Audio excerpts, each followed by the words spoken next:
యాత్రికులమని మీకు జ్ఞాపకం చేస్తున్నాం. ఈ లోకంలో ఉండే ఆ యొక్క ఖ్యాతి, ఘనత అవన్నీ కాదు మనకు. మన గురి ఏది ఒక్కటే. ఎందుకు ప్రభా నాకు శ్రమలు, ఎందుకు ప్రభా నాకు బాధలు, అదంతా వదిలిపెట్టండి. అసలు ఈ లోకంలో మనము క్రైస్తవులుగా ఉన్నాం. మన యేసయ్య యొక్క ప్రేమను అనేక మందికి మనం ప్రకటించాలి. అది ప్రకటించేది పోయి మనమందరం ఏం చేస్తున్నాం? లోకం వైపు చూస్తున్నాం. అది కరెక్ట్ అంటారా? మనతో పాటు అనేక ఆత్మలను మనం పరలోక రాజ్యానికి తీసుకువెళ్ళాలి అని ఒక నిరీక్షణతో మనం బ్రతకాల. విశ్వాసం కలిగి ఉండాలి. విశ్వసించడం అంటే మన కంటికి కనబడని దాన్ని ఉంది అని విశ్వసించడం అంటే నమ్మడం. విశ్వాసం కలిగి యేసయ్య వైపు మనం చూస్తూ మన తలంపులను, మన శరీరాన్ని అన్నిటినీ పరిశుద్ధంగా ఉంచుకోవాలి. ఒక బాబు స్కూల్కి వెళ్తున్నాడంటే అక్కడ ఏం నేర్చుకుంటాడు? పాఠాలు నేర్చుకుంటాడు. ఒక పాప డ్యాన్స్ క్లాస్కి వెళ్తున్నప్పుడు అంటే అక్కడ డ్యాన్స్ నేర్చుకుంటుంది. ఒక పాప సింగింగ్ క్లాస్కి వెళ్తుందంటే అక్కడ ఆ పాప ఏం నేర్చుకుంటుంటుంది? పాడడం నేర్చుకుంటుంది. ఒకరు మందిరానికి పోతున్నారంటే అక్కడ వారు ఏం నేర్చుకుంటుంటారు? భక్తి నేర్చుకుంటుంటారు. అనేక దినముల నుంచి మనము పుట్టినప్పటి నుంచి చర్చికి వెళ్తాం, వాక్యాలు వింటాం. ఆ వాక్యాలలో బోధించేది ఏంది? దేవుని రాజ్యం గురించి. మనం రాజ్యానికి చేరాలా, ఎలా వెళ్ళాలా అదే ప్రకటిస్తుంటారు.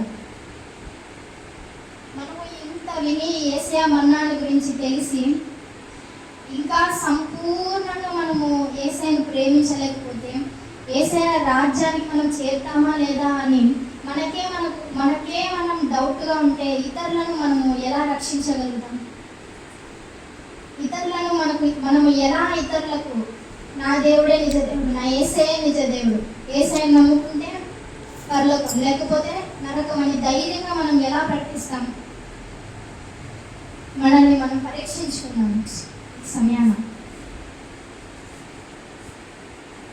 లోకం అంతా నశించిపోతుంది. ఎలా నశించిపోతుంది అంటే భయంకరంగా. లోకంలో శరీరాశ, నేత్రాశ, జీవపుడంబం మాత్రమే ఉంది. యవనస్తులకు మనం ప్రకటించాలి. అనేక మంది నశించిపోతున్నారు. వారికి ప్రభు రాజ్యాన్ని ప్రకటించాలా. ప్రకటించకపోతే వాళ్ళు నశించిపోతారు. ఈ లోకంలో ఏది శాశ్వతం కాదండి. అసలు ఈ లోకం శాశ్వతం కాదు. ప్రభు రాజ్యం ఒకటే, పరలోకము మన యేసయ్య ఒకటే శాశ్వతం. మనం ఒకవేళ మన తల్లిని ఎక్కువ ప్రేమించినా, మన తండ్రిని ఎక్కువ ప్రేమించినా, మీ పుట్టిన బిడ్డలను ఎక్కువ మీరు ప్రేమించినా కూడా వాళ్ళెవరు మీకు శాశ్వతం కాదు. మీ తల్లి మీ మరణం వరకు ఉంటుందా? ఉండదు. మీ తండ్రి మీ మరణం వరకు ఉంటాడా? ఉండడు. మీ బిడ్డలు మీ మరణం వరకు ఉంటారా? ఉండరు. ఎవరు శాశ్వతం? యేసయ్య ఒక్కడే శాశ్వతం. శాశ్వతమైన దేవుణ్ణి, నిజమైన దేవుణ్ణి మనము కనుగొన్నాం. ఆయన పైన విశ్వాసంతో ఆయన నిరీక్షిద్దాం. ఆయనే దేవుడు. మనము నిజంగా యేసయ్యను మన హృదయాలలో పెట్టుకొని నిజంగా యేసయ్యను మనం నిజంగా ప్రేమించి ఆయన కొరకు బ్రతకాలా అని మనం ఒక ఆశయం కలిగి ఉంటే మనం ఎన్నడూ తప్పు చేయమండి. కృపావరములు ఉన్నవారు కూడా కొన్నిసార్లు పడిపోతారు, కానీ కృతజ్ఞత ఉన్న వాళ్ళు మాత్రం ఎన్నడూ పడిపోరండి. యేసయ్య నన్ను ప్రేమించినాడు. మీ తల్లిదండ్రులు మీకు కలుగజేశారా రక్షణ? ఎవరైనా లోకస్తులు మీకు రక్షణ ఇచ్చినారా? ఒకవేళ మీకు ఈ రక్షణనే లేకపోతే మీరు చచ్చిపోయిన తర్వాత ఎక్కడికి పోతారు? మీరు నరకానికి పోతారు. యేసయ్య ప్రేమించి తన్ను తాను పాప పరిహారార్థ బలిగా అర్పించేసుకున్నాడు. యేసయ్య అర్పించేసుకొని ఆయన మన కోసం మరణించి ఆయన మనకు రక్షణనిచ్చినాడు. ఆ రక్షణను మనం జ్ఞాపకం చేసుకున్నాం. కృతజ్ఞత కలిగిన వారమై ఉన్నాం. ఎప్పుడైతే మనం కృతజ్ఞత కలిగి ఉంటామో అప్పుడు మనము ఏ పాపం చేయమండి. ఒకవేళ ఏదైనా సమస్య వస్తేనే యేసయ్య అని దేవుని మందిరానికి, దేవుని చెంతకు మనం వస్తే అటువంటి భక్తి దేవునికి అసహ్యమైనటువంటి భక్తి. మనకు అనారోగ్యం వస్తేనో, మనకి ఏదైనా బాగాలేకపోతేనో, మనకి ఏదైనా కష్టం వస్తే, సమస్య వస్తే ప్రభా ప్రభా అంటే అదంతా దేవునికి ఇష్టం లేదంట. అది దేవునికి అసహ్యమైనది.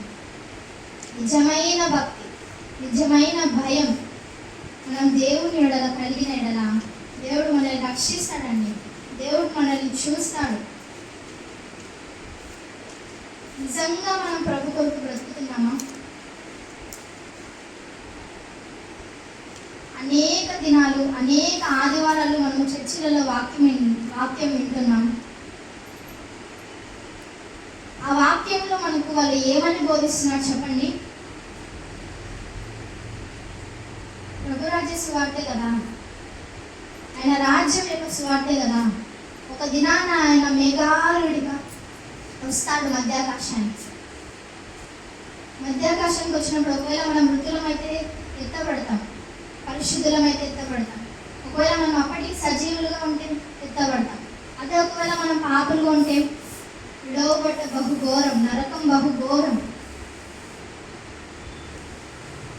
ఈ లోకంలో ఏది మనల్ని రక్షించదండి.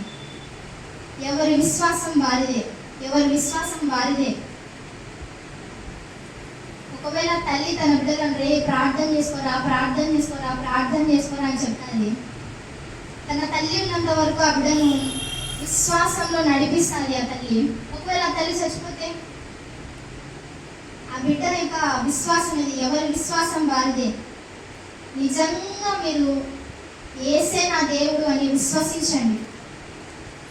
ఎప్పుడైతే మీ అంతకు మీరు విశ్వసించి యేసే నా దేవుడు అని తెలుసుకుంటారో, ఎప్పుడైతే దృఢ విశ్వాసం కలిగి ఉంటారో, అప్పుడే దేవుడు మిమ్మల్ని చూస్తాడు, అప్పుడే దేవుడు మిమ్మల్ని ప్రేమిస్తాడు, తన రాజ్యాన్ని వారసులుగా చేస్తాడు. అనేక దినముల నుంచి మనం క్రైస్తవులుగా పుట్టిన వాళ్ళమే కదా,